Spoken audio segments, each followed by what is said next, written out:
Yes, charities are a scam, but it's not just about billionaire philanthropy or tax dodging or marketing ploys either. These issues go much deeper. Also, taxing the rich is not really a viable solution to address capitalism in the nonprofit industrial complex. And no, the deep state and the shadow state are not the same thing. And we're going to be exploring all this and then some. In case you don't believe that charities are actually a scam, capitalist grifters claim that the money we donate to their organizations will effectively put an end to our social, economic, and/or environmental problems, yet somehow every single one of these problems still miraculously persists and actually worsens over time. They use these organizations to hoard, maintain, and conceal their wealth, as well as to garner positive publicity, which diverts our attention away from their exploitative practices more broadly, including the fact that they're usually the ones causing or exacerbating the very problems that they're claiming to fix. They're subjecting each and every one of us to a very slow, painful death, and they're killing every living thing on the motherfucking planet, all in the name of profit, while expecting us to be grateful for their half-assed charitable deeds and so-called initiatives, which are only meant to appease us and deter us from dissent, not to delegate autonomy or power or anything to the rest of us in any sense. Not to mention, the reason why they're so wealthy and powerful is that they exploit the shit out of us at every turn, so their wealth and power are dependent on our labor, and we get little to nothing in return for selling it to them, but then here they are, the richest assholes in the world, shaking us down for what spare change we have, while also guilt-tripping, scapegoating, blame-shifting, gaslighting, and using other manipulative tactics so that they can, at the same time, blame us. The whole concept is a complete lie, though, because if they were serious about helping the poor, whom they exploit, then there's a hell of a lot more they could be doing than giving us scraps, and especially not through these red-taped organizations that they profit from, that are literally built to alleviate the consequences of social problems and not address them at their root causes. But speaking of scraps, only a third or less of those funds go toward helping the poor anyway. So telling us that our donations go toward a good cause is a bold-faced lie in that regard too. And they also have entire types of nonprofit entities systemically designed for the sole purpose of reproducing their plutocratic dynasties. These trillions of dollars are only hoarded so that it gets handed down to their wealthy heirs, the wealth that they steal generation after generation off the backs of the masses who are forced to endure these problems that they're creating because they don't give a fuck about us. They exploit us relentlessly in the private sector where we're employed by them. They don't give us a decent means of living, so to survive, many of us are forced to depend on the nonprofit sector, a sector that enriches them while it causes a lot more harm than good for the rest of us and society at large. And even yet, wealthy elites propagandize us into believing that they're our benevolent saviors through this sector too. So yeah, in a nutshell, that's a fucking scam for sure. And if you still don't agree, I'm moving on anyway because so many people have already covered this topic from this angle, which is fantastic. But most of these conversations get reduced to tax evasion or individual cases of corruption or whatever, and this ignores so many structural, systemic, and institutional problems that the nonprofit sector is emblematic of in every aspect of its existence.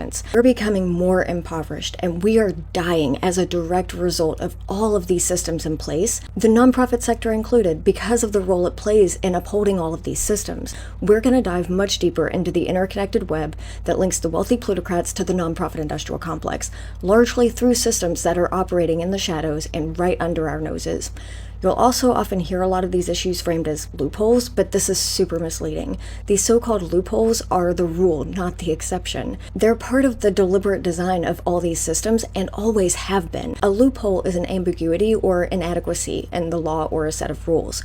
So by using this term to describe the tactics of wealthy elites to supposedly exploit the nonprofit sector, that makes it sound like there's only a few who are weaving through the legal framework to get out of paying taxes and stick it to the government and stick it to us peasants, and that with enough oversight this wouldn't be allowed to happen or something, while also assuming that nonprofits are generally good for the public so long as a few bad actors don't take advantage of these generous and noble nonprofits. But here's the thing, and this is one of the most important points to realize when it comes to any of the problems with the npic, nonprofits as an entire sector were designed by and for the wealthy, in conjunction with governmental structures that deliberately uphold capitalism. And they ensure that the power of the wealthy and the power of the state are self-perpetuating and difficult to dismantle, because all forms of systemic power and oppression are designed to be self-perpetuating. There's nothing ambiguous or inadequate about how these laws benefit wealthy elites, financially or otherwise. Nonprofits function exactly as they're intended to. And it's not just about the financial benefits either, which is often the way it's framed in these conversations around billionaire philanthropy, but they also benefit in terms of wielding political power and maintaining the status quo, among other issues. So when we talk about solutions to these problems as being big catchy slogans like tax the rich, this misses the point entirely for so many different reasons, but I'll get into that in a minute. The nonprofit industrial complex serves as a systematized apparatus that protects capitalism, and it's uniquely positioned as a crux of state power that's exerted over the rest of us. And I'll focus more on the ties between the NPIC and the government in the next video of this series, but for this video, I'll be exploring how nonprofits maintain capitalism and prevent social change in relation to wealthy elites who own and control them. Even though the issues I'll be discussing here might seem distant and abstract, these operations that happen behind the scenes affect every single one of us, and until we confront the ways that the NPIC works, we'll never see social change happen. I'm not saying that to be dramatic or edgy or whatever either. The NPIC operates to stifle social change and the dismantling of any systems in place, as we'll be exploring through this entire series, but in this video particularly, we'll be focusing on its ties to wealthy elites in doing so. Real quick, if you haven't already, be sure to check out the first video of this NPIC 101 series on understanding the nonprofit industrial complex, just as a primer for what we'll be discussing here. But if you have already, then awesome, and I'm absolutely thrilled to have you back. Sorry for the break too. My kids and I had COVID really bad for a few months. Then I also ended up recording this video 3 times only to delete it each time because it sorta ended up being way too long, as in it was about 4 hours long each time, even after editing, so there was a lot of stuff I had to cut out of this video, to say the least. That being said, I plan on doing future videos with all of these points that I'll be making in this video too, so if there's any topic in particular that you really want me to address sooner rather than later, let me know in the comments down below. But thank you so much for being here though, and now let's dig in. One more quick side quest before I get into these points though. I mentioned in the previous video that there's a symbiotic or mutually beneficial relationship between the nonprofit sector and each of these powerful systems, institutions, and major industries I'll be exploring in this series. The same applies to wealthy elites and the nonprofit sector.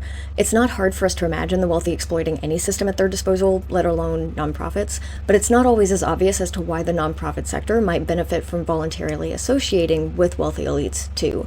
So before getting into how the wealthy exploit nonprofits, I want to first point out some of the ways that the nonprofit sector is systemically coerced into forming ties with wealthy elites, kind of in order for this dynamic to even be able to occur in the first place, as well as a few of the harms that come with doing so.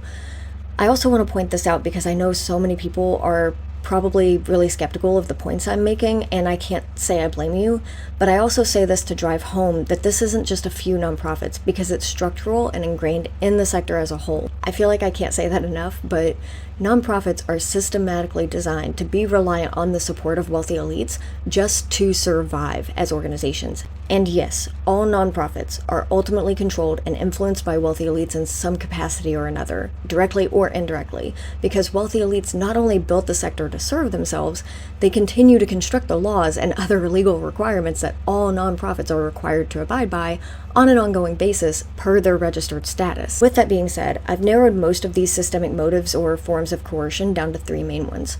First, funding. Nonprofit funding is extremely competitive and isn't given automatically, and the vast majority of nonprofit funding comes from wealthy elites, either directly or indirectly. The reason this is so important is because whoever funds a nonprofit exerts control over that nonprofit by and large. Not always, necessarily, but almost always. Because even if you get funding from a large donor and then stray from their interests and it gets revoked, you can still go your own way against their wishes technically, but that usually means you're suddenly with a lot less funding, and that can oftentimes ultimately mean shutting down your nonprofit's programs and services. And this can obviously cause stark power imbalances and conflicts of interest and further marginalization and suppression and other issues within the communities they're supposedly serving. There's several different types of nonprofit funding models, and they're not mutually exclusive, but I really almost wanted to leave this part out entirely, but because I know that a lot of people would react pretty strongly to what I'm saying here, just to give a quick rundown, here we go. Individual donations, of which the vast majority come from only a handful of wealthy elites at this point, despite the fact that poor people have historically donated a higher percentage of their income to charity, that's no longer the case these days because we're now officially too broke as shit. And even though there's more money than ever being funneled into charity, the majority comes from only a small, wealthiest percentage of the population. Then there's grants, of which there's 3 different types: foundation grants, corporate grants, and government grants.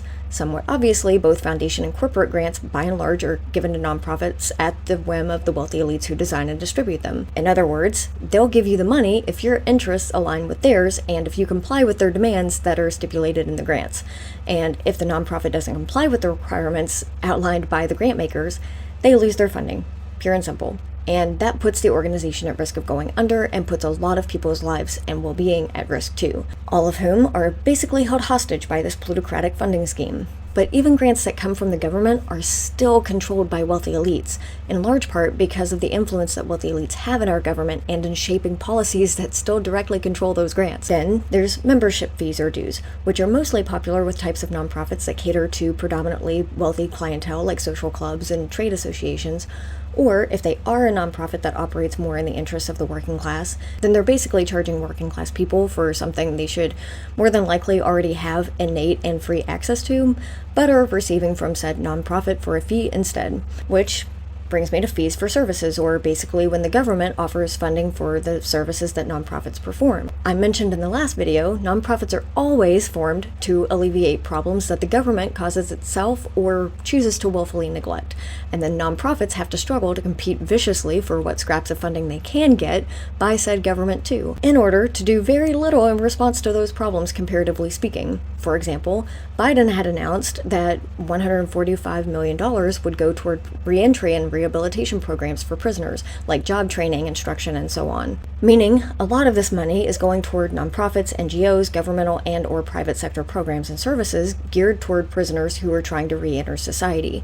Although a large portion of this work falls onto the shoulders of nonprofits. But, according to the Bureau of Justice Statistics, in 2016 alone, the governmental cost of our corrections and criminal justice system was more than $295 billion, or nearly $134,000 per person detained. This $145 million promised by Biden is fucking nothing compared to the overall financial costs involved here to cause these problems in the first place, mostly because the government and the private sector profit so immensely from mass incarceration, and this represents a deeper issue of where priorities lie in our government and the role of the npic to steer us away from revolt or dissent. The total societal cost of incarceration, not just the direct cost, is estimated to be more like $1.2 trillion. $1.2 trillion to cause the problem of mass incarceration, compared to $145 million to slap a band-aid on one specific aspect of the problem and pretend like you give a shit. And over half of that $1 trillion amount is paid not by the government, but it comes out of the pockets of these prisoners' families, their children, and their communities. It's hard for us to wrap our brains around numbers like this, but if you look at this ratio, mathematically speaking, the amount our government spends to cause mass incarceration is, no joke, 8,275 times more than the amount Biden is spending on this half-assed response. Hell, it's not even half-assed, it's 0.01% assed. But also, only on things like prisoner re-entry, meaning that this is addressing the problem after the harm has already been done, after these people have been forever traumatized, and after these communities are negatively impacted by these issues too. And you see issues like this all throughout the nonprofit sector and our government if you pay close enough attention to the role that the npic plays in perpetuating these problems and keeping us enamored by their generosity. Getting back to other types of nonprofit funding though, nonprofits can also earn money by selling goods and services through earned revenue, as well as through corporate sponsorships, which I'll be covering in the video after the next on the ties between the npic and corporations. But this basically means that they can also choose to model themselves more blatantly after for-profit corporations and sustaining themselves financially. And since you can't really disentangle the means from the ends in trying to create systemic change, this isn't such a great approach, particularly for any organizations who supposedly want to challenge capitalism while engaging in capitalist practices to do so. All of this should be alarming to us all though, especially since, even though this includes philanthropic types of nonprofit work, It also includes more justice-oriented nonprofit organizations run by activist groups who organize within the npic too, especially since most activism-oriented organizations feel compelled to organize bureaucratically through the npic due to funding issues acting as a major form of coercion to do so, which can have a whole set of inherent and systemic limitations placed on the transformative kinds of work they're even able to accomplish from within the npic. I'll have more videos later on covering specific issues like these too, but even if funding is probably the most obvious and clear-cut way that nonprofits are often cornered into being dependent on wealthy elites, the second major form of coercion is for the sake of gaining public influence. With about 2 million nonprofits in the US alone, competition for attention is also super high. Why should someone donate to your nonprofit when there's literally hundreds of thousands of others almost identical to it, right?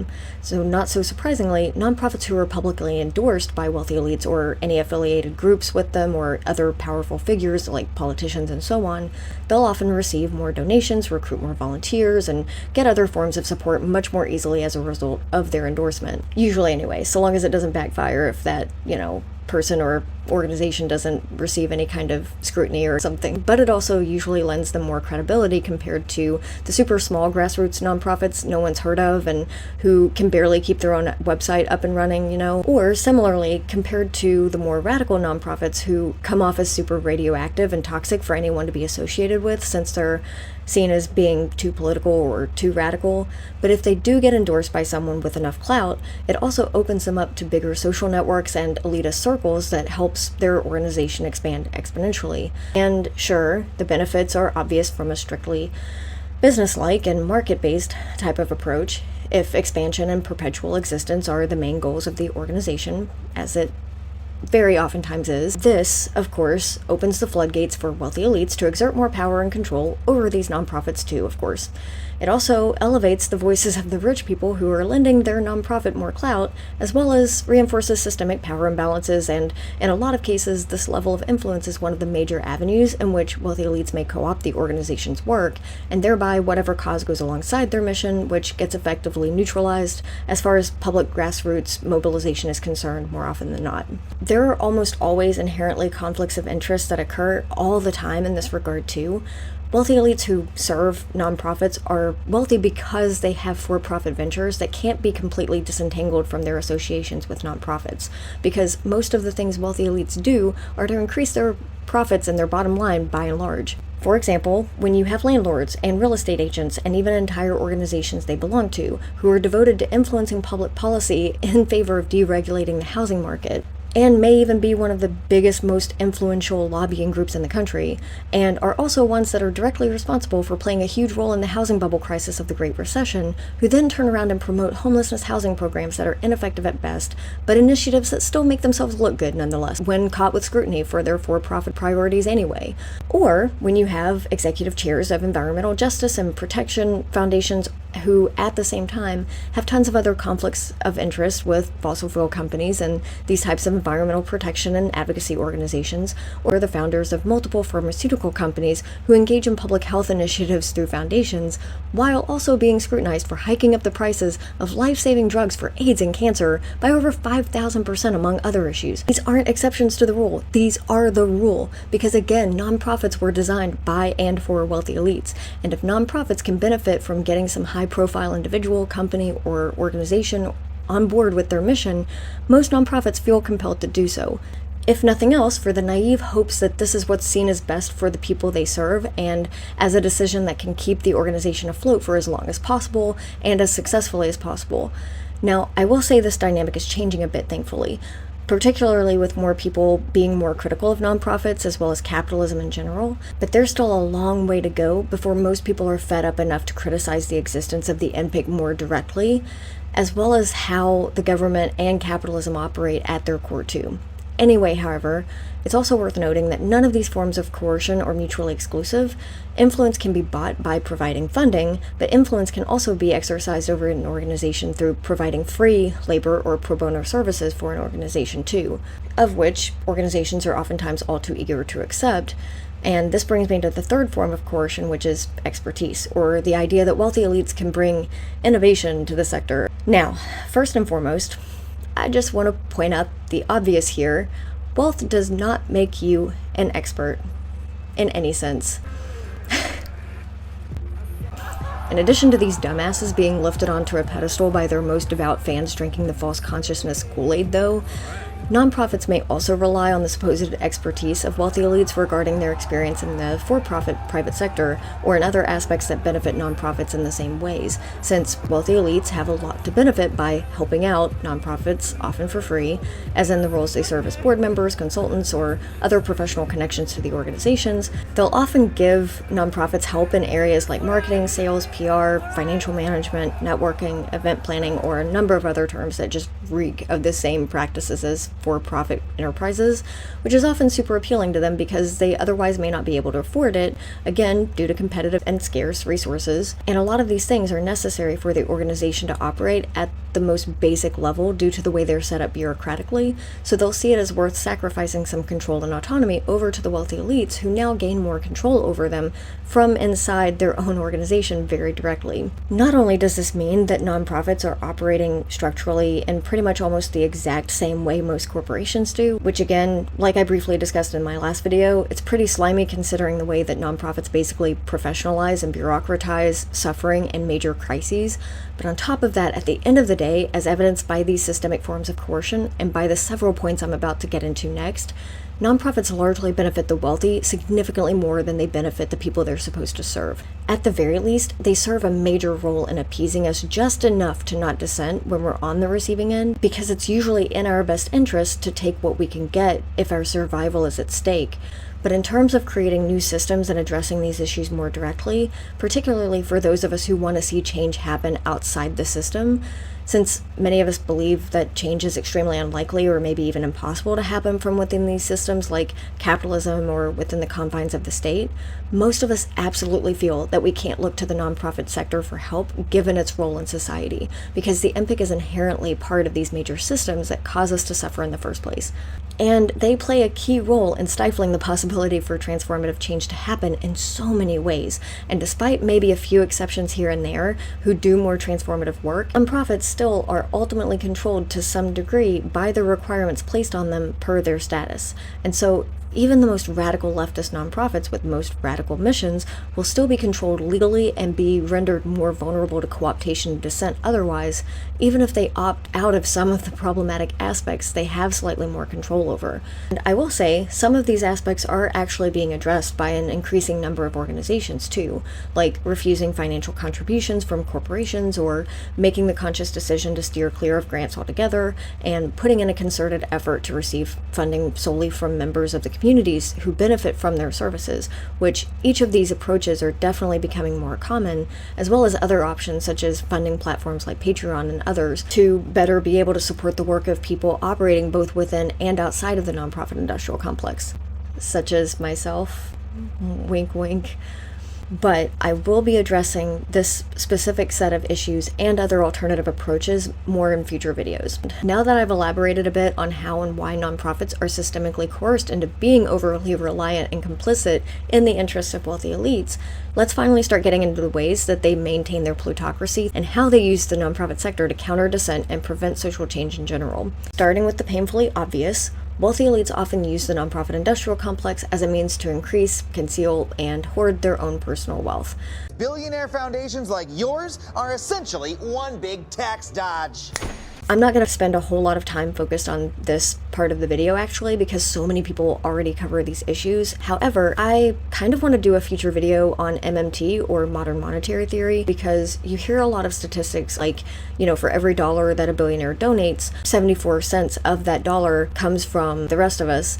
For anyone not familiar with MMT, the name for this economic framework is super misleading because it's a set of ways that the government handles its money among other issues economically, and it's also not political in and of itself, even if it's often presented by people who are very political in how they frame it. So you can be an MMTer and literally come from anywhere on the political spectrum. And to anyone who's interested, I would highly recommend One Dime. I will link his channel in the sources in the description. But one of the core components of MMT, though, is the government doesn't need taxes to spend money on public goods and services it provides to us. At least not for sovereign or fiat currency states like the US and several others like Japan, Australia, etc. You might be thinking, how the hell is that even possible? It already sounds like BS, and that goes against everything that's considered to be common knowledge about economics. I would highly recommend you look into it. There's a lot of myths about it and stuff that actually One Dime has a good video on exploring too, so I will link that. You can also look into the works of Stephanie Kelton and Randall L. Ray and some others, around YouTube and everything too. But I'm gonna move on because I spent a lot of time in my original recordings on this point, and I don't want to run out of time again. So even though I'm not going to get into a lot of the details, I do want to say, because of the principle that our taxes do not fund government spending, this is just another reason why taxing the rich wouldn't work. And again, One Dime also has a video on that already. But from an anti-npic perspective, even if we did tax the rich, which of course, they're already supposed to be taxed anyway, so it's basically like saying, hey you, this thing you're already supposed to be doing, please do it. Like, it doesn't matter if we ask them for 5% or 50% or goddamn 100%, because to attempt to get more of what they're already supposed to be paying isn't going to work. And neither would increasing funding given to the IRS, because these billionaires literally build and rig these systems to work in their own favor and will always find a way to invent ways to avoid it altogether. Like, for fuck's sake, they have an entire secretive wealth defense industry that is literally a network of professionals whose sole purpose it is to hide trillions of their dollars from society. Not to mention, taxing the rich also says it's perfectly fine to leave all these systems in place where people are hungry, homeless, and literally dying as a result of said systems, while also assuming that going through these very same systems, like through advocating for minor tax reforms, is going to be what somehow saves us from these systems. The plutocrats built all of these systems to allow for themselves to weasel their way out of paying them by design. These aren't loopholes that we can just close with some mediocre reformist policies like taxing the rich. And when the wealthy avoid taxes, it's not that we get cheated out of that money to spend on essential public services according to MMT anyway. The government has already proven time and time again that politicians don't give a fuck about us enough to spend more money on what we desperately need and can't get from within capitalism. I don't say that to be cynical or nihilistic either, but I'm definitely saying they will continue to invent other systems and means of avoiding taxes altogether, like how they do with private foundations, donor advised funds, offshore accounts, shell corporations, family offices, and other entities, both nonprofit and otherwise. But there's also hope, because there's definitely other solutions for us to pursue, and ones that I feel confident can be imagined and enacted by us en masse. But I can say just as confidently, they're not going to be solutions that are found within these systems and through the state.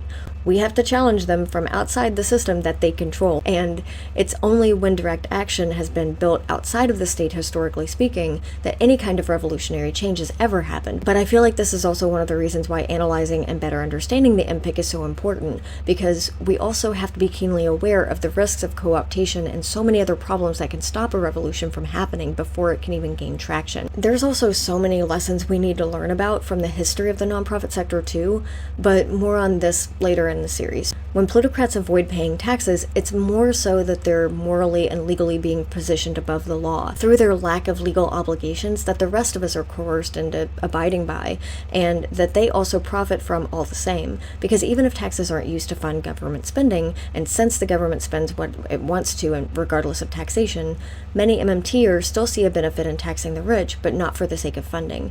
In the words of Professor L. Randall Ray, who is a senior scholar with the Levy Economics Institute and a proponent of MMT, taxes can be used for other purposes, such as to fight inflation, punish bad behavior, or reduce the income of the rich.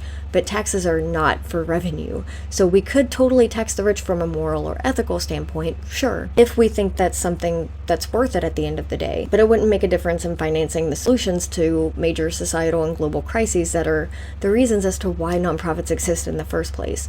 And so long as we allow for these issues to be framed in this way, the more problems it causes for us long term, and the longer it'll take while we're waiting around discussing how much or whether or not to tax ourselves and others, while people are needlessly dying and suffering in the meantime. The wealthy also use the nonprofit sector to further normalize power imbalances and maintain social stratification in our society, in part by conditioning us into being content with our current systems and the status quo. Nonprofits play a major role in instilling false consciousness among us, too. False consciousness fundamentally prevents us from seeing the ways that inequality functions in our society. In other words, it makes exploitation seem invisible in a sense. When nonprofits are used by the wealthy elites as a means of bolstering their public persona and giving their big companies some major PR brownie points, we look at these rich assholes and say, gee, what a nice guy, he's giving us so much, he's not that bad, right? Or, wow, this company really cares about us. One of the major ways that false consciousness takes root is due to the way that nonprofits are usually established to exist indefinitely, like how I talked about in the last video. If you have something like a soup kitchen that plans to exist in a community forever, but you also have hundreds of thousands doing the exact same thing all over the country, their perpetual existence asserts that people will always need them to exist, because people will always be hungry. This breeds false consciousness, though, because people don't always have to be hungry. But if you challenge these soup kitchens' existence as being fucked up, that they should even have to exist, there's a reactionary kind of aggressive defensiveness ingrained in nonprofit culture. Things like this are part of the problem. The wealthy also try their best to condition the public to put their faith in capitalism and to buy into it, no pun intended, in more socio-cultural ways too. One major way they do so is by creating an illusion of hyper-individualized social responsibility, which not only normalizes social stratification by reducing these problems to hyper-individualism and an ideal of weird billionaire savior complex shit, but basically, per this mythology they sell us, you're poor due to personal individualized failure. But also, these problems could totally be fixed by people who haven't failed at life.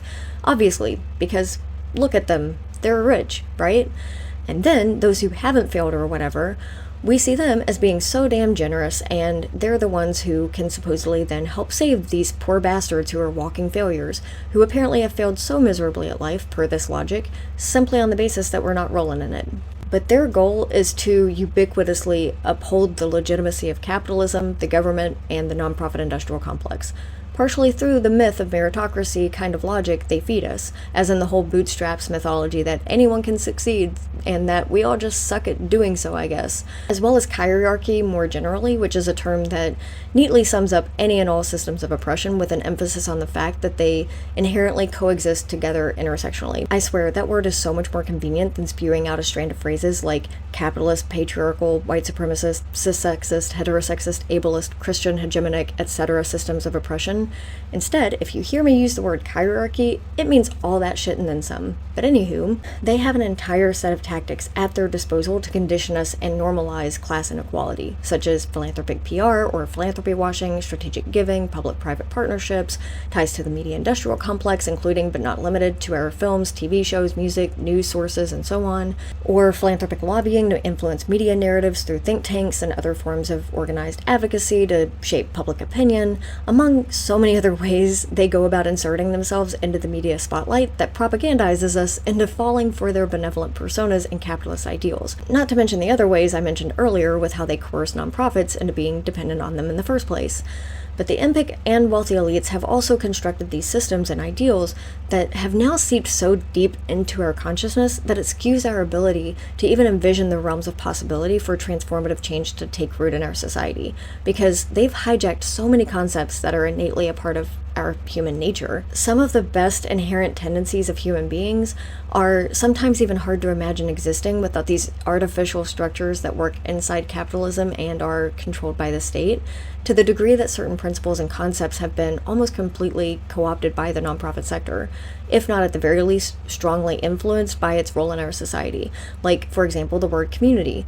When most of us hear community discussed regarding face-to-face, grass-touching connections, and not like only limited to our online gaming communities or subreddits or Discord servers or somewhat more distant means of communication with all their pros and cons, when it comes to in-person understandings of community, we tend to generally think of a few things first and foremost that are all a direct result of the npic and how we've been conditioned to view its role and purpose in our everyday lives.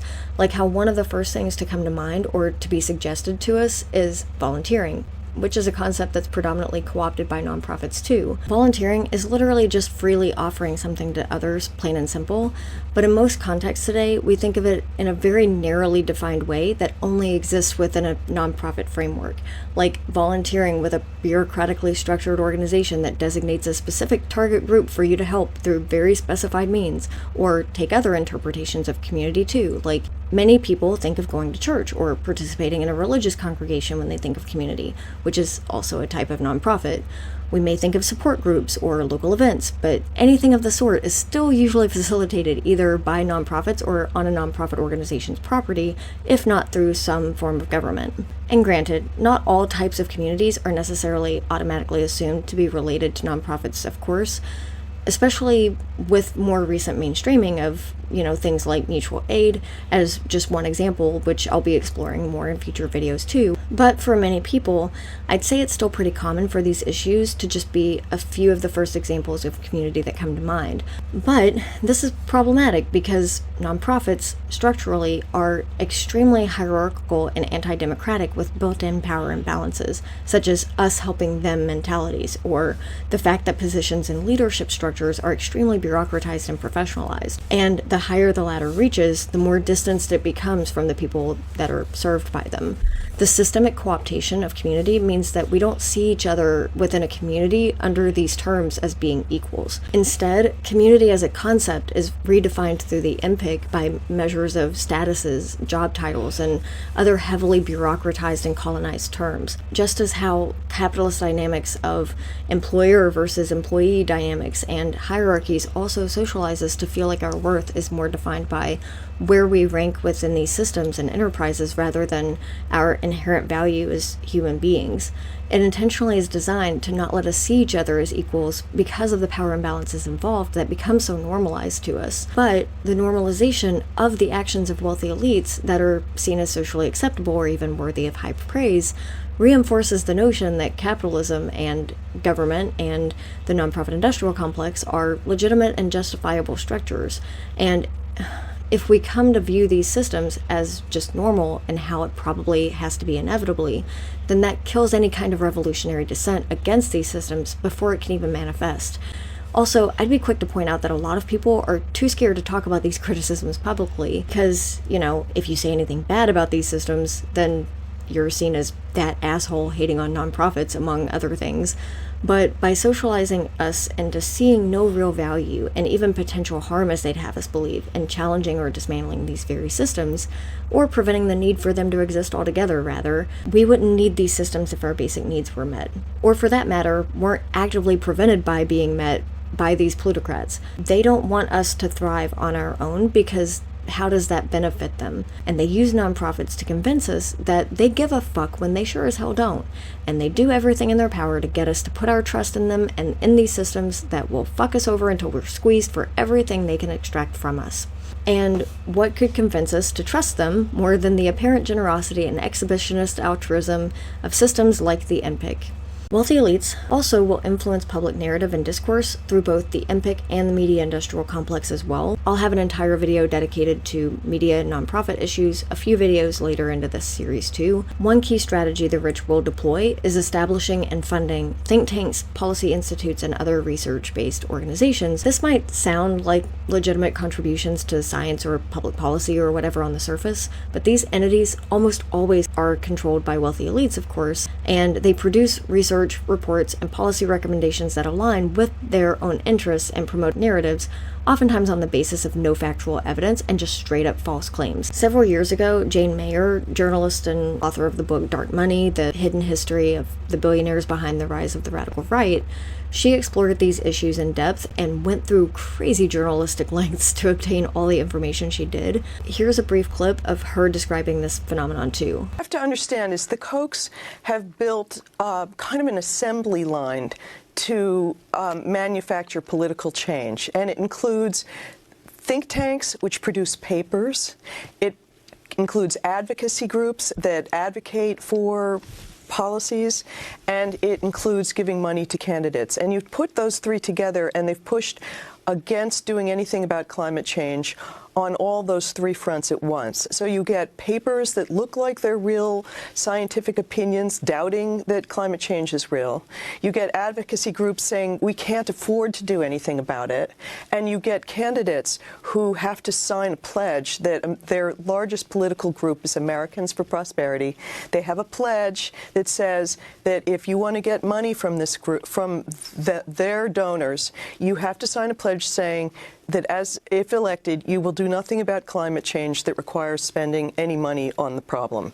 And 156 members of Congress currently have signed that pledge. So it sort of is a recipe for how to tie the hands of the country from doing anything on this. Well, what are some of these think tanks, and also talk about their role with ALEC? Well, that's just the other thing that's so interesting is they've created a think tank and helped fund it in almost every state. In fact, in every state, there's at least one of these think tanks. It's called the State Policy Network. And they've worked with the group ALEC that you all probably know about, which is sort of funnels corporate money into lobbying in state legislatures. The American Legislative Exchange Council. That's right, yeah. And so they have kind of, I mean, there's a reason that they won the name the Coctopus. It's kind of tentacles on many different levels out there, and a lot of attention to state legislatures where money goes a lot further. I'll be mentioning her work again in a little bit too, but it turns out that the media also tends to heavily rely on these reports from think tanks more often than they report on other types of sources like peer-reviewed research, which I'll be covering in a lot more depth too in future videos on the academic industrial complex and the NPIC too. A lot of people claim that think tanks are nonpartisan, but these think tanks are biased as hell more often than not, due to a bunch of factors like how their funding sources usually come from corporate, government, or ideological interests influencing the direction and focus of their work. And then also, the think tank's overall purpose or mission almost always stems from specific political or policy goals and agendas, which causes a bias in the selection and interpretation of data, as well as recommendations they propose, and literally every other aspect of their work and their influence. We've seen think tanks play a pretty big role in spreading disinformation on everything from climate change denialism to arguing that there were weapons of mass destruction, which never existed. And granted, there totally are think tanks out there who do decent work with good intentions, as there are always exceptions to any rule. Something I feel like doesn't really get discussed as often as it should is the fact that the for-profit private sector is generally pretty encouraged to start their own think tanks too. There's actually a lot of advice floating around out there from the likes of Forbes and other capitalist-enabling media given to corporations too. And I think one blog article from businessfirstfamily.com actually articulates this much better than I ever could have. Quote, "One of the most important reasons to consider developing a think tank for business is the power they have. Think tanks have real power in shaping government policy. Think tanks are really just groups of researchers that devise new ways for your business to make money. This is all done with tax-exempt status as well. This is never a bad thing for your bottom line. If you want to experience the power of think tanks in policy development or overall business performance, keep reading to learn how to create a think tank." There it is. Quiet part being said out loud and pretty on the nose. Sometimes people imagine think tanks as being just these bands of policy experts and scientists or whatever, or maybe sometimes professional bourgeois activists, but the people who work for think tanks are usually hired on or recruited through social and professional ties and connections to the wealthy elites or politicians who start and fund them.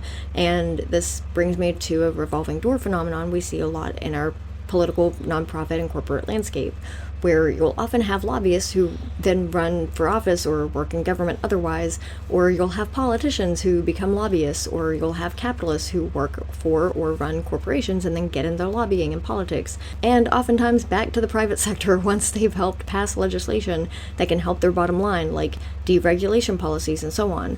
It's such a common occurrence that Open Secrets actually has an entire search tool devoted to looking at individuals who have done this.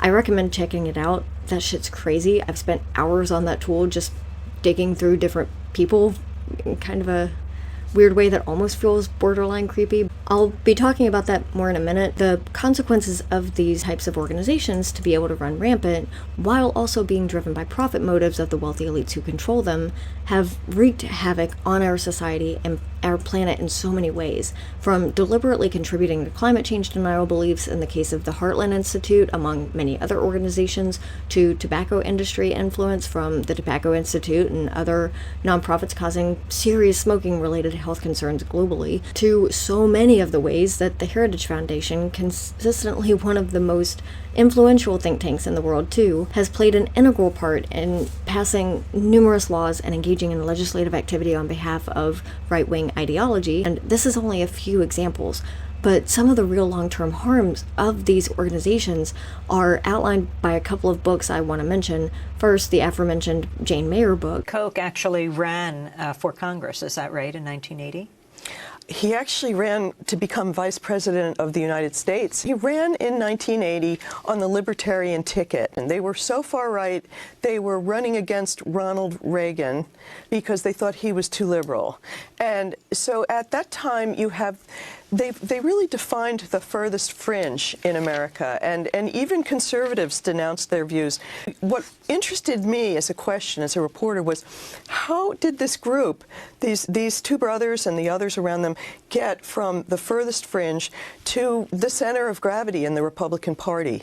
It's pulled their way so far during these 30 years since then. And also a book by Suzanne Farr called In the Time of the Right, where she gives a lot of detailed examples of think tanks and other research, policy, and advocacy types of groups who have helped contribute to the rise of the right, and basically more overt forms of fascism in American politics too. This brings me to another important point, which is that even though so many of the most detrimental harms largely come from the right, or to cite Jane Mayer, it's about 80% from the right according to her, this is an issue that the Democratic Party or liberals aren't innocent bystanders with either. Just to quote an excerpt from The Revolution Will Not Be Funded, in the chapter Democratizing American Philanthropy by Christine E. Ahn, quote, liberal foundations are just as culpable as their right-wing counterparts in advocating a seemingly pragmatic agenda with tremendous effects on societies and the environment.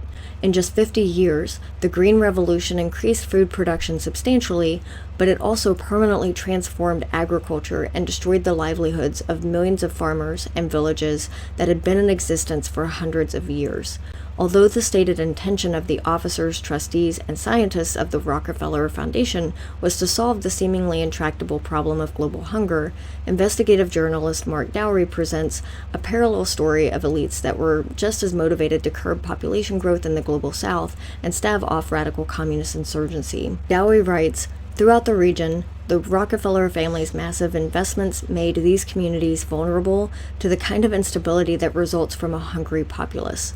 In other words, a program to end hunger was wielded as a tool to suppress a communist revolt.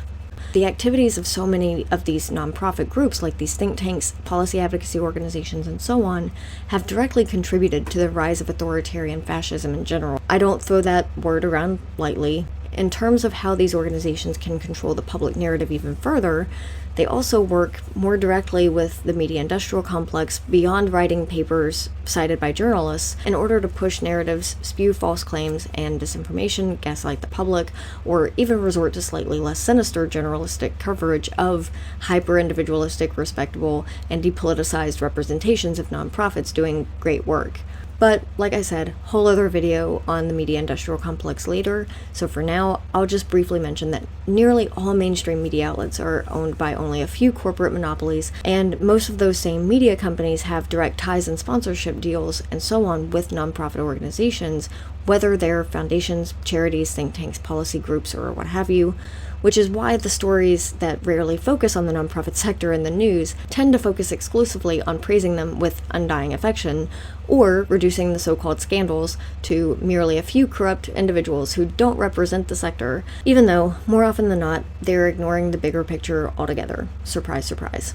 Again, I've got a whole other video devoted to that and other issues with the media in the future, which will also inevitably include other issues with wealthy elites too, like how they own the media we consume, or like how they outright threaten journalists and shit. So to sum up this point, wealthy elites have a lot of ties to the media, both informally and formally, and since their connections can be either through these kinds of institutional relationships or more personal ones like family or friends or social networks or joint business ventures or shared interests or what have you, their views are the ones that we're fed through the media that we also have no way of knowing exactly what level of connections even exist, but can still be on the receiving end of. The only change worth doing in a moment like this with such inequity is change that will necessarily make the plutocrats less powerful. The answer to a winners-take-all world is almost logically a world in which the winners take less. And as you said, they're not going to sign up for that. It's us acting together, joining things, getting involved in democracy that are going to take change back from the charade. powerful statement. Did I convince you yet? That is a powerful, powerful statement, and I think you're right, but I will keep my billionaire friends. Wealthy elites use these connections and their influence to determine what events we see and what we don't see, and how our understanding of those events are shaped that align with their interests. And then they use the npic in conjunction with the discourse that they manufacture in infinitely many ways that favor that interest and wealth and power too. Which now brings us to talking about the shadow state. The shadow state is a term that was coined by Professor Jennifer Walsh in regards to the npic to describe how in recent decades we've seen a significant rise in the nonprofit sector's presence in our society, which has, not coincidentally, coincided with the slashing of any kind of welfare programs and other goods and services that was once provided by the state. And as a result, the responsibilities that were placed on these welfare programs, like the New Deal and so on, were displaced onto the nonprofit sector. The groundwork that's being done by the nonprofit sector is being done under the purview of the state. Professor Walsh and many others would argue that the shadow state is also rendered pretty powerless. That is, in terms of how much power the people doing the trench work have, especially as far as legislation and political power goes,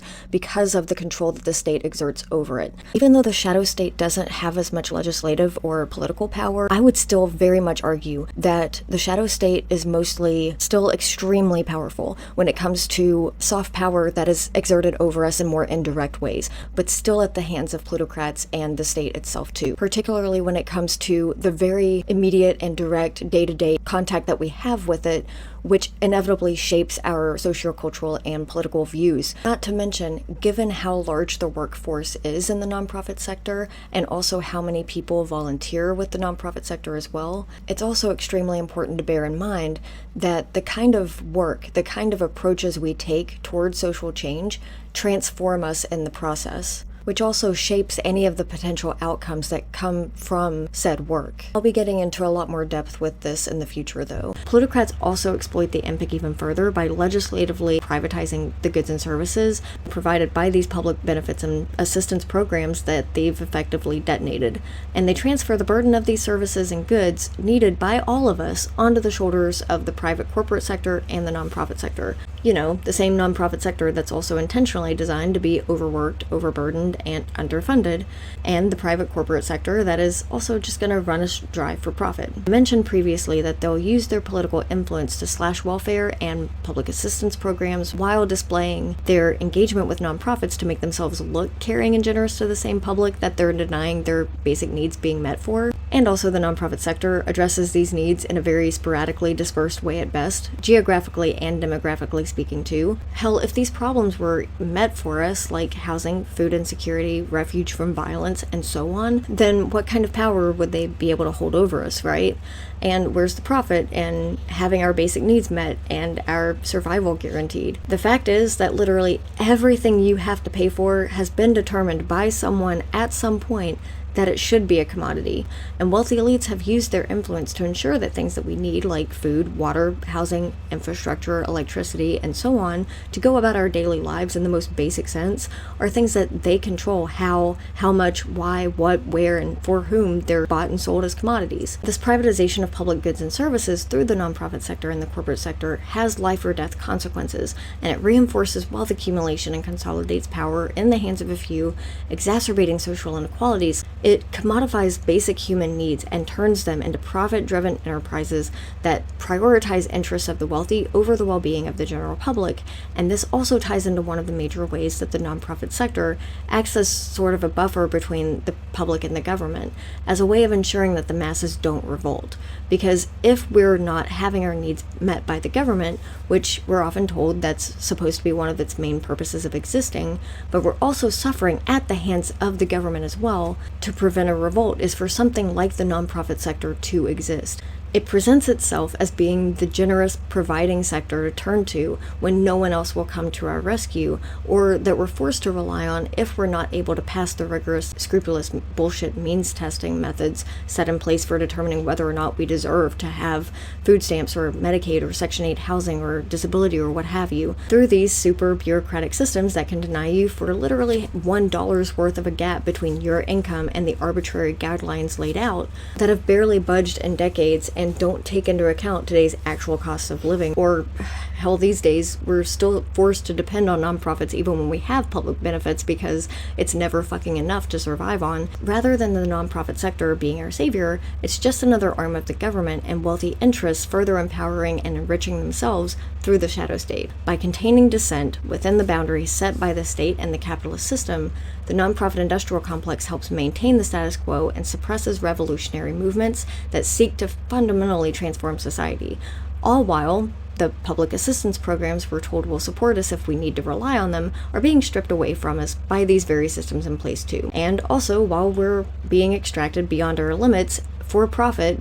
But speaking of dissent, the npic also serves as a direct mechanism for wealthy elites to effectively monitor, co-opt, and control dissent. This is particularly important when it comes to so many grassroots groups deciding to organize through the npic. Surveillance perpetuated by plutocrats has always been a long-standing issue with the nonprofit industrial complex.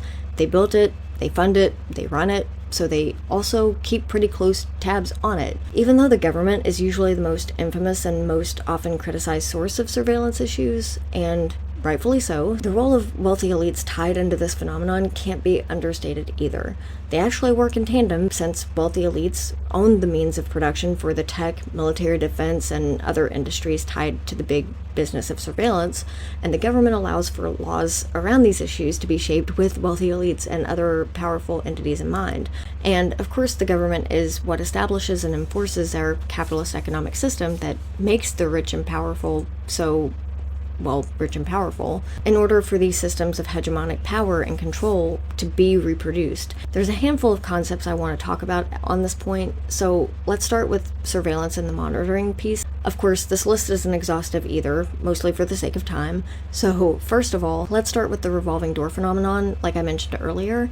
For example, like a former CIA director who goes on to later work for a private company that manages data and security services for major corporations around the world. Or, well, I actually don't want to get into the long list of examples I could give because I did that last time and ended up really going in depth, and this section ended up being over an hour each time I recorded this video, and I don't want to go through that again, so I will save it for the surveillance industrial complex video and try to go through these as quickly as I can possibly blaze through them. I do want to point out though, in an article from Pogo written by Ryan Summers titled "The Pentagon's Revolving Door Keeps Spinning, 2021 in Review," in this article, Summers writes that, quote, "In total, there were 46 instances of companies in the defense and national security sector hiring former high-ranking Pentagon officials in 2021. 46, and that's just one sector. But make a mental note of that point because it's going to be important to remember in the fifth surveillance tactic I talk about here. It's important to realize how many politicians become lobbyists and how many lobbyists become politicians, and how much power either of these scenarios brings to each of these sectors where there's any crossover, in addition to the corporate interests and the npic that intersect here too, of course. But policymakers and think tanks and lobbying aside for a moment too, in terms of surveillance, it's also common for wealthy elites and even politicians or public officials to serve as board members for an organization. But if you have wealthy elites or politicians who are inside these organizations and they're seeing how nonprofits are operating and organizing on the ground level, particularly with more social justice oriented nonprofits, then there's some serious surveillance concerns here, especially since they can and often do use that insider organizational knowledge to further perpetuate the problems that are usually displaced on the nonprofits to fix, while making it look like they're totally on your side. And we see a lot of examples of controlled opposition like this with the government in particular when it comes to nonprofit work, but more on that in later videos so that I can keep going. Another set of surveillance tactics they use are also the tactics of coercion I already mentioned in the earlier part of this video, with funding, influence, and involvement of their, so-called expertise, particularly around the access they have when they become board members or involved in other capacities, as well as what I touched on earlier, like what's required of nonprofits to be disclosed in order to be granted funding, meaning a long-term power dynamic exists of being surveilled to ensure their money is going toward the cause they want it to, When an organization gets a grant, for example, that means they usually are required to disclose a lot of information on an ongoing basis to the wealthy elites or organization who awarded it. But with any of these three ways that wealthy elites get involved in your nonprofit, as I could give a ton of examples for each of these, you're basically sacrificing any sense of being able to organize without them prying into your business. Then another surveillance tactic is through like corporate sponsorships or partnerships or collaborations and joint initiatives and so on, which can allow for the people at the top to surveil both the nonprofit work being done and manage to surveil them in the ways that they surveil their corporate workers too. Remember back when everything was locked down for the pandemic, some people were working from home and a lot of employers gave them equipment to do so, like computers and phones and other devices and software, and we found out later that a lot of those employers were totally fucking spying on their employees. Well, imagine that, but with nonprofits too. Except one additional problem with nonprofits is that they're supposed to solve some kinds of problems in society, right? And since every issue has a political context to it, and since nonprofits are expected to at least try to remedy these issues that are definitely political in nature, whatever dissent occurs in these organizations, whether that's a homeless shelter with employees sending emails and other communications about housing issues and advocacy efforts that they're going to engage in together, or nonprofit news media organizations deciding on what stories to report, or veteran services organizations that are taking anti-war stances and want to organize around geopolitical events currently happening. If wealthy elites are spying on these kinds of conversations, it stands to reason that this has some even larger repercussions potentially. The issues that are already deeply fucked up in this regard with the corporate sector workers they spy on too, they can basically listen in, see what action is going to happen on the ground, and act preemptively to shut it the fuck down. They can, and they do. Another tactic is the use of thought leadership and nonprofit networks. This includes a lot of like conferences, summits, professional development seminars, and other events and professional networks that they develop, which oftentimes are a requirement for nonprofit workers and organizations to attend. Several years ago, when I worked for nonprofits, I had personally been required to attend at least 100 within like a several month time span. These events aren't as democratic as they might seem when you participate in them. It's usually the extremely wealthy who get to decide everything that goes on at these events by and large. What workshops will be held, what keynote speakers will attend, what will be discussed, and what kind of conversations will be actively veered away from, what kind of organizations are partnered with to make these events happen, where they will be held, and where they won't be held.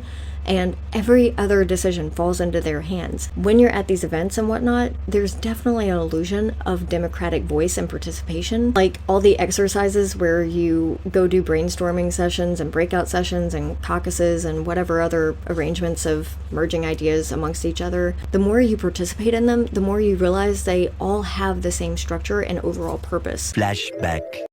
They can basically listen in, see what action is going to happen on the ground, and act preemptively to shut it the fuck down. They also do this to control the narrative both inside and outside the nonprofit sector, though. To the outside, it can stir some positive publicity about these new programs and initiatives and coalitions and whatever else is taking place to help all these people or the environment or whatever, which also serves to give the aesthetic that more is being done to help than what's really actually worth a damn. But this approach of wealthy elites also seeks to extend the level of control they exert, because when you have all these organizations meeting at conferences that gather hundreds, if not thousands of nonprofits and activists together in one place, you're addressing them all at once in a way that feels very much like it's on their own terms, when it's all nothing but a bourgeois illusion of their own design. And this is one of the best strategies they use to co-opt movements too.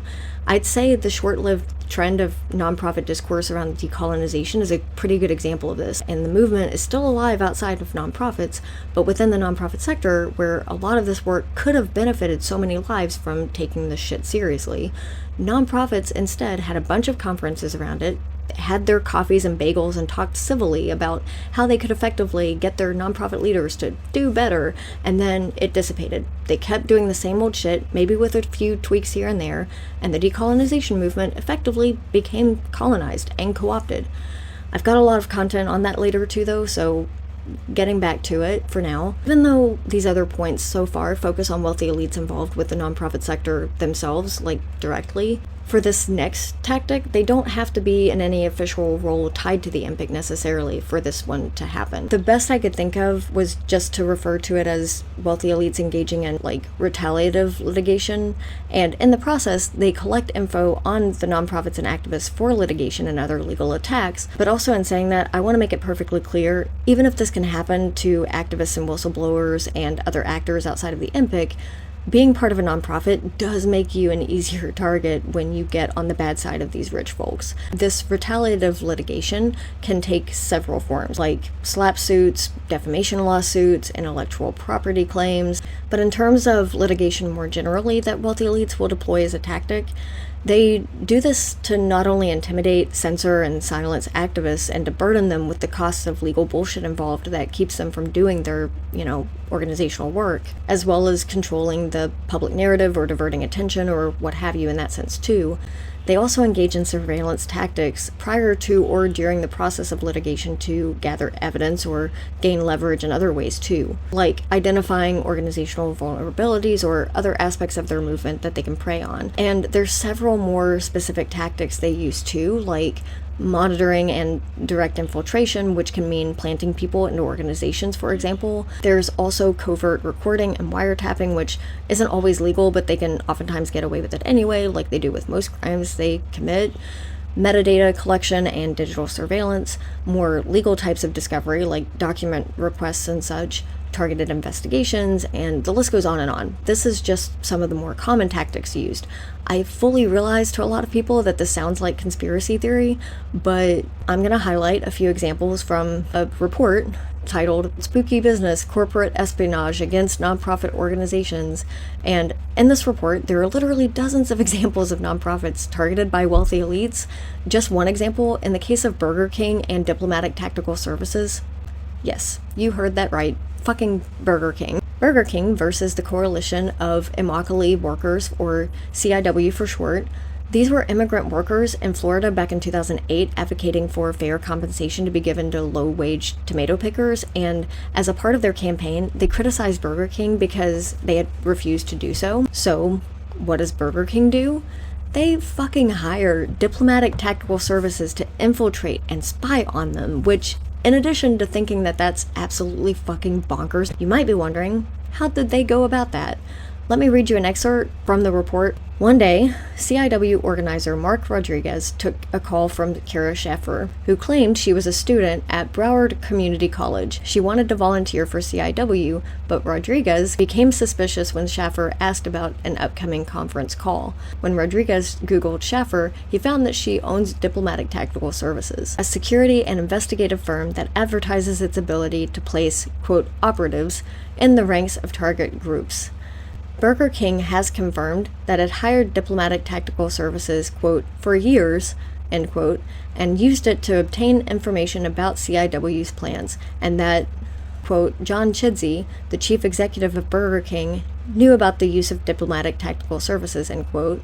That last point illustrates that this wasn't just some rando manager who hired these people, or that it was just some rogue individual that decided that spying on immigrant activists is how they wanted to spend their money, time, and energy. The fucking CEO was well aware of it, meaning that they had to approve, but also likely played a role in making it happen to begin with. And fun fact, that CEO is no longer the CEO of Burger King, but moved on to Subway now ever since 2019. He used to be the CFO of PepsiCo, so even if it's just one CEO for this one incident, you never know what involvements they've had with other corporations in the past or will in the future.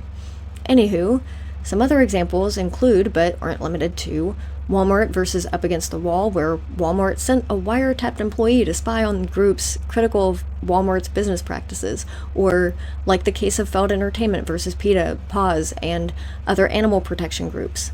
Feld Entertainment is one of the biggest hosts of live shows performed everywhere, including Disney on Ice, among countless others, but they were criticized by these animal rights groups for their inhumane treatment and exploitation of animals used in their circuses.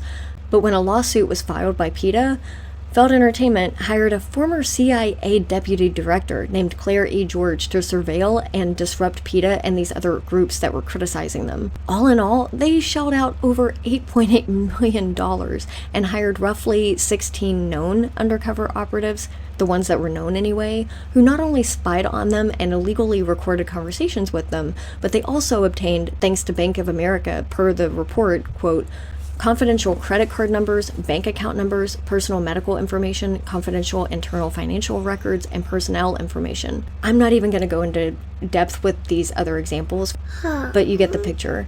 Even though it's no secret that everyone's being surveilled to some degree or another in our society, being in the nonprofit sector absolutely makes you more vulnerable to surveillance, because running a nonprofit means you have to disclose certain details, again, per the legal requirements for registering as a nonprofit. You do have to make it publicly evident to some extent that you're providing goods and services that benefit the public. And as a nonprofit, even if there's a lot of issues with lack of transparency and whatnot that I've talked about already, you do have some transparency requirements. There's definitely some nuance with this issue though, but the bottom line is here. There are some things that have to be publicly disclosed that can make you more vulnerable to surveillance as an organization, as opposed to operating more covertly as a grassroots group that's more decentralized, for example. Even if grassroots organizing doesn't make you impervious to surveillance either, obviously, some of the disclosure requirements include things like financial records, board members, and activities that nonprofits partake in that have to be available to the public. And there's so much information with any one of these things that wealthy elites could use to further surveil and further down the road end up controlling, co-opting, or retaliating against your organization's mission. In a nutshell, there's a bunch of ways and reasons why you might be targeted as a subject of surveillance by wealthy elites in the nonprofit sector, and the NPIC makes it easier for them to apply these methods against activists organizing from within the NPIC.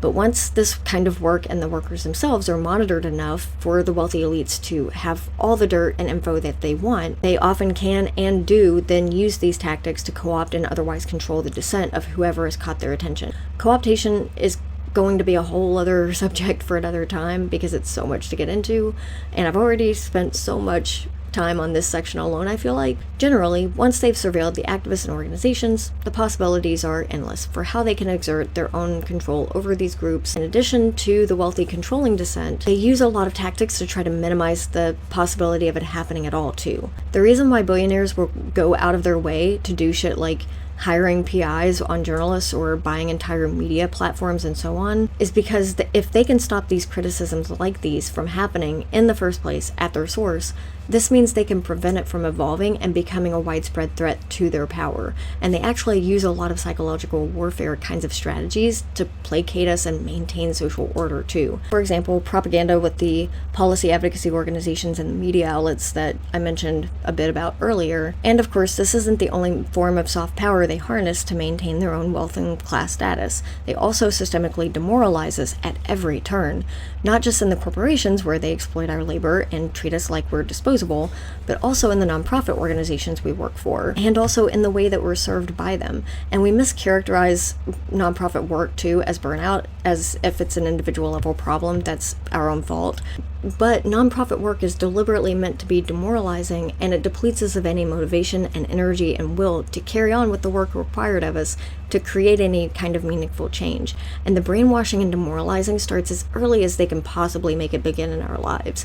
There's reports like the one titled "Hijacked by Billionaires: How the Super Rich Buy Elections to Undermine Public Schools," which offers about a dozen examples of billionaires literally doing just that, funneling money into political spheres, particularly at local levels in jurisdictions where they don't even reside, just to influence public education policies, curriculum, and so on. But I could rant about these issues for hours, and I'm going to save it for my academic industrial complex video that also focuses on the NPIC too. Not only does the state play a huge role in these issues, but wealthy elites go out of their way to ensure that we're trained as early as possible to not dissent.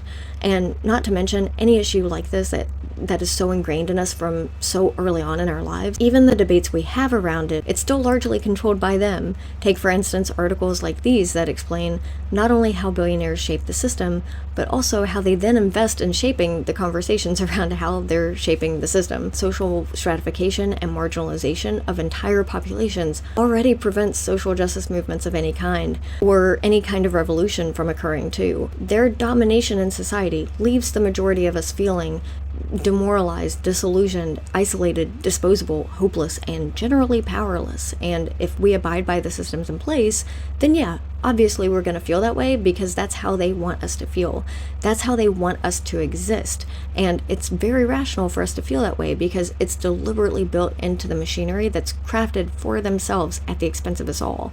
Like how they intentionally prohibit interaction among workers to prevent solidarity from forming, or how they intentionally design our infrastructure and cultural perspectives on the very concept of family in order to separate us into nuclear family households that strip away our familial ties and relations with our neighbors that we've had for millennia, or how they intentionally crush our spirits by making us feel like if we fight for more than just the crumbs they're willing to hand us, that we're putting our own and our loved ones' survival at risk if we challenge them, or how they intentionally want us to feel like living our life without selling our labor to them for their benefit is meaningless, and how they intentionally want us to feel like there's no chance of things ever changing and like this is the best we can do. But it isn't. When most of us are just stuck doing everything we can to make ends meet, and when the wealthiest few are incessantly driven by profit motives to constantly make us work harder, longer, and for less and less, so that we don't even have time to dissent. That means that the masses are mostly so preoccupied with survival and lack the time, energy, and resources to engage in meaningful resistance or organize for systemic change. But the ways in which we see these issues as just hegemonically being the norm, and our acceptance of and the desensitization to the suffering of others and ourselves, that's conditioned. It's all learned. And they're the ones teaching us this shit. And until we unlearn all of it and reach the point where we see no other alternative but to outright retaliate, and until we realize that billionaires aren't going to save us or just willingly give up their power and surrender their ability to exploit us, or the idea that we're going to be able to create any form of radical, meaningful change through the npic or through the state or through engaging with capitalism, there's not going to be enough motivation among a strong enough majority of us to create real change that we desperately need until we face these issues. These plutocrats do everything they can to snuff out movements before they even start, largely with the help of the npic and the shadow state, whether that's through controlling the narrative at any given time, even preemptively, and finding countless new ways to force feed us propaganda, or surveilling even the slightest whiff of grassroots organizing and counterattacking before any traction builds up, or co-opting movements that do get out of their control and working tirelessly to neutralize them as a direct result, or even using divide and conquer tactics to sow division and infighting that diverts our attention away from them in order to misdirect it at each other. All of this is a primary goal at the forefront of their minds, and it always will be so long as this is the machinery in place for them to control. And there's so many ways we can reimagine ourselves approaching these problems head-on outside of these systems, but it does require a bit of a shift away from relying on wealthy elites, the npic, and the state. This next point is on the suppression of democracy through the npic and wealthy elites, a bit begrudgingly. There's tons of books, articles, news clips, and so on that you can find where so many people are claiming that such and such is the latest and biggest threat to democracy or whatever. This is extremely dangerous to our democracy.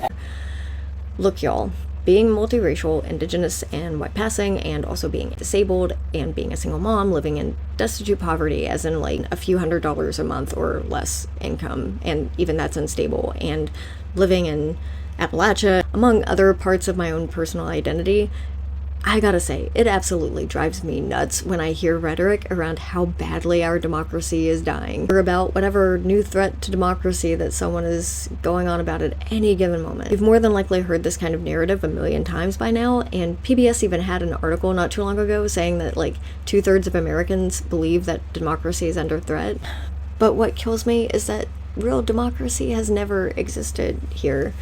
Sure, it's always been technically called a representative democracy, and Sure, we see more overt forms of fascism in politics today, whether that's because we have more independent media reporting on it or because it's worsening in general or both. But this isn't even a new idea that we've never had democracy. But like even having a representative democracy means that we have little to no control over anything political in our society. I'm going to cover this more in the next video, but yeah, for the sake of this section though, our founding fathers, long story short, did not want us to have democracy in a direct democracy kind of sense. Our entire history is full of examples of revolutions being whitewashed and spun from a neoliberal vantage point that asserts that our system does allow for change, when in reality it fucking doesn't. A lot of the things that we do earn or whatever as rights can always be taken away, and it's just a very fragile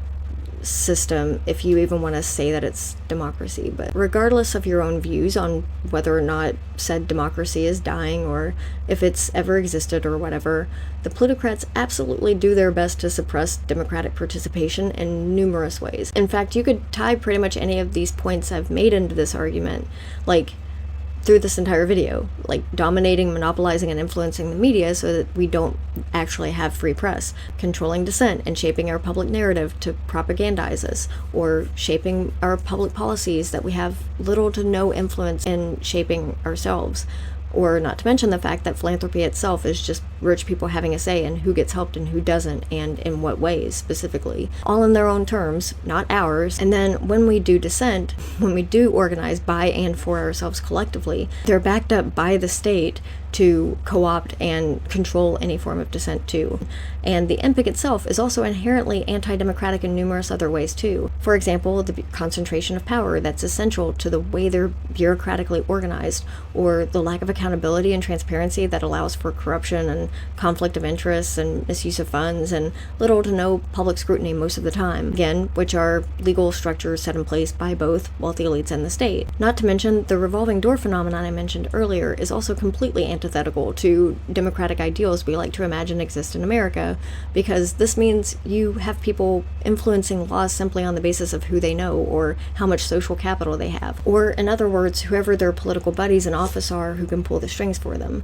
But this also affects nonprofits, where it opens them up for co-optation and surveillance too. But the call to action segment. In the future, I'm going to have a lot more comprehensive, exhaustive lists of what kind of call to action tactics and strategies and praxis and stuff can be used. But in the meantime, here are just a few suggestions for the kind of actions that can be taken more tangibly today. First of all, I would encourage anyone to look into MMT more, because this isn't something that's often taught, but there are resources that are available for free online. I'll link some in the description below. Next up, I would say dig deeper wherever you can with these issues, whether it's with organizations that you have direct contact with as volunteers or workers or what have you, or if you're simply just interested in ones that are active in your community. I'd advise you to dig deeper into the kinds of connections that they have, the board members they have, and so on and so forth. And if you see any kinds of corruption in nonprofits that you may work with or whatever, don't underestimate the power of whistleblowing. And as this channel grows, hopefully at least, I would really like for this to be a platform for whistleblowers, in particular with the npic. Next up, of course, if you like the work I'm doing on this channel, I appreciate any and all support I can get, whether that's subscribing, liking, commenting, or becoming a Patreon member, or any combination of the above. Even if you can't become a Patreon member, I totally understand.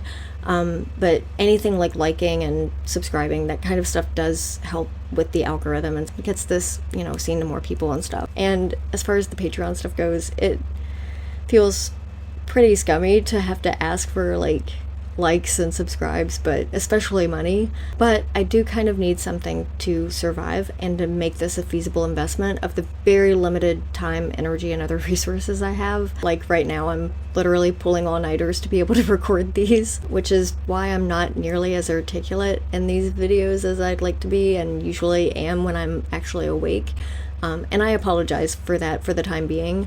But if I, get enough funding through Patreon and stuff, I can maybe be able to afford, part-time childcare and stuff to, create a lot more content if I had, the financial means to be able to do so. I want to make my Patreon community, kind of like a co-op model, but for a community of like-minded people instead of workers, basically. And I want to be able to have everyone in the community vote on everything, like how much money I actually, take from the amount accrued from Patreon. And I have like a whole financial disclosure statement on there with the specifics with that, as well as, just every other decision. I want it to be voted on by the members of the Patreon community. And as far as this series goes, I've got about 25 videos planned exclusively for this series, but plus also a list of about 30 others that are on topics relevant to the NPIC and activism and praxis and so on. But any little bit does help a lot. But also, I do take everyone's feedback very seriously, and I really want to hear what you think. I want any kind of corrections to be outed. I want to learn from you too, just as much as I hope you're learning from this content. And if there's anything I can do to make this more useful, please let me know, because that is my main goal here. Next up, I would also highly recommend that you, not to make this sound like a book club or anything, but really, if you get the chance or if you have the ability to, please go to your library, like your local public library, and request some of the books that I recommend in the descriptions, or that I have as my background books that I'll have in every video, because more often than not, public libraries generally do allow for their patrons to request books and be able to make suggestions for the library to add to their catalogs. But also, a lot of libraries have a featured section where they have new editions that are displayed for patrons to walk in and see when they enter the library and such. That's a great way to raise awareness of these issues too, and it's usually totally free, and it's a really good way to get people in the community potentially involved too. And yeah, so I also recommend that as well. And also, not to mention, it's a free way to, mostly free, despite, transportation and that kind of stuff to actually get to the library. But it's also a mostly free or cheap way to gain access to a lot of these books if you have any interest in digging further into these issues. Also, if you're able to, which I totally understand if you can't, because we are worked like dogs in capitalism, so but if you are able and willing to, I also recommend looking in your area for different groups that may be engaged in kinds of activities that help the community but aren't operating through the NPIC. So like mutual aid groups and other direct action types of groups and stuff that may be involved in your community. And if there aren't any, maybe consider starting some, like even if it's just a small group that meets at a coffee shop or something once a month, or maybe on Zoom, or online mutual aid groups, or free community fridges, community gardening, or whatever skill set you have. There's definitely some kind of need that can be met with it, and it doesn't need to happen through the NPIC. Also, down in the comments, whatever suggestions you all offer, I can even talk about them in the next video during the call to action segment and in the next video as well. So keep that in mind. Please offer suggestions if you have any. With these issues, because there's so much to explain with each of them, like background information and terminology, historical context, and so on, and because I've been diving really deep research-wise into more theory with praxis and stuff lately, and revisiting a lot of ideas and solutions to socio-political issues for myself too, long story short, I think I've decided that I'm going to make this entire series as a set of explainers up until the very last video or two in the series, and reserve the last couple of videos for a much more expansive and comprehensive what can we actually do type of discussion, because I feel like it's really important for all of these issues to be discussed and taken into consideration first, which might make more sense further along into this video series. But one of the main reasons for doing so too is that I want to grow a community where these issues and ideas are bounced around, and in a very fluid, dynamic way. Here on YouTube, in the comments, as well as in the Patreon community and in the Discord community too, I really want to challenge you to think about, things that would work. And later in the series, I'm gonna have a response video to the comments I'll compile over time to do video responses with as well. I think I'm also maybe gonna separate it, like the call to action video, into 2 different videos. One that's for action that can be taken outside of the sector, as well as, one that focuses more on what can be done from inside it. I haven't completely made up my mind yet on this 2-part type of approach, but I'm thinking those will be the last 2 videos of this series. But let me know what you think about that, and if there's any way I could modify it to make it more, engaging or more, really just useful. That's what I want, is to make this useful for people who are watching this. Well, let me know what you think about that, or if there's any way I could modify it. So in the next video, I'm going to elaborate in more depth on how our government is a systematized apparatus of violence, and how it further enables this set of problems I've discussed in this video, among many other issues with the npic, and also why our government refuses to intervene to prevent suffering when it can so obviously recognize all the ways that the masses are suffering at its own hands. And so to see that video next, once it's up, you can click on the end screen link, or you can join the discussion down below and see the pinned comment. But regardless, thank you so much for watching, and until next time, take care. You ready for bed? Alright, you woke up right toward the end, didn't you? Yeah. Are you bored hearing mommy talk about this stuff? I bet you are.